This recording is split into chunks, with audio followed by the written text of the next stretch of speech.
ارے شمسا، تم نے یہ کیا پہنا ہوا ہے؟ اس تنگ پاجامے میں تو نماز ہی نہیں ہوتی۔ عجیب و غریب فیشن ہے بھائی، بندہ کپڑے پہن کے بھی ننگا لگتا ہے۔ استغفر اللہ، قیامت کی نشانی ہے، قیامت کی۔ کشور نے کانوں کو ہاتھ لگا کر کہا۔ آس پاس بیٹھی چند خواتین نے بھی تائید میں سر ہلایا اور شمسا کا دل چاہا کہ زمین پھٹے اور وہ اس میں سما جائے۔ وہ ایک عرصے کے بعد خاندان کی ایک شادی میں شرکت کی غرض سے والدین کے ہمراہ لاہور آئی تھی۔ شرمندگی کی باعث پوری تقریب میں ایک جگہ بیٹھی رہی۔ راحیلہ اپنی شادی کے بعد اپنی ننند کے گھر ہونے والی دعوت میں شریک تھی۔ ابھی کھانا شروع ہی کیا تھا کہ راحیلہ کی ننند بولی، ارے بھابھی، آپ عالمہ ہو کر چمچے سے کھا رہی ہیں؟ ہاتھ سے کھانا سنت ہے نا؟ ہاں بھائی، مولوی لوگ سارے مسئلے بس عوام کے لیے بتاتے ہیں، خود کے لیے سب جائز ہوتا ہے۔ یہ جملہ بظاہر مذاق میں ہنستے ہوئے کہا گیا تھا، مگر راحیلہ کے اندر چھناکے کے ساتھ کچھ ٹوٹا تھا۔ بڑی مشکل سے لقمے اندر اتارے۔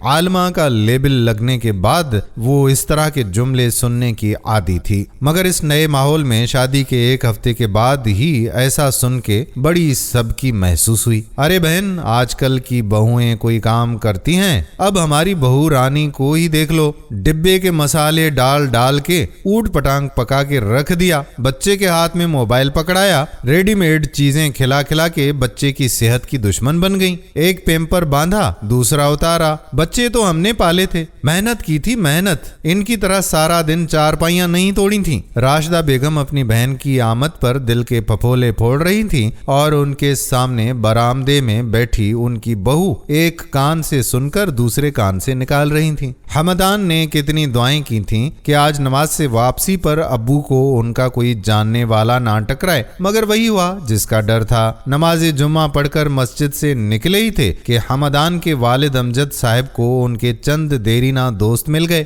حال احوال جاننے کے بعد آصف صاحب نے حمدان سے اس کی خیر خیریت اور پڑھائی کے بارے میں پوچھا۔ حمدان کچھ بولنے کے لیے پر تول ہی رہا تھا کہ امجد صاحب بولے، ارے برخوردار سے کیا پوچھتے ہو، میں بتاتا ہوں ان کی مصروفیات۔ سارا دن ہاتھ میں موبائل، اس سے فارغ ہوئے تو لیپ ٹاپ کو چمٹ گئے۔ دوستوں کے ساتھ آوارہ گردی پسندیدہ مشغلہ ہے ان کا، اور پڑھائی کا حال تو پوچھے ہی نہ، بس باپ کما رہا ہے اور یہ اڑا رہے ہیں۔ ابو نے اس کا کندھا تھپ تھپایا اور احباب نے قہقہے لگائے۔ حمدان کھسیانہ ہو کر شرمندگی سے مسکرا دیا اور دل میں پکا تہیہ کر لیا کہ وہ اچھا بننے کی بالکل کوشش نہیں کرے گا۔ ناظرین، کئی بار دیکھا گیا ہے کہ ہمارے ہاں اصلاح کے لیے ایسا رویہ اپنایا جاتا ہے جس سے بہتری کے بجائے مزید بگاڑ پیدا ہوتا ہے۔ کسی کو اس کے گناہ یا برائی پر آر دلانا کبیرہ گناہ ہے۔ اول تو نیت خالص ہو کہ اللہ کا بندہ یا بندی برائی سے بچ جائے، پھر طریقہ کار ایسا ہو کہ دل آزاری بھی نہ ہو اور بات بھی اچھے انداز میں سمجھائی جائے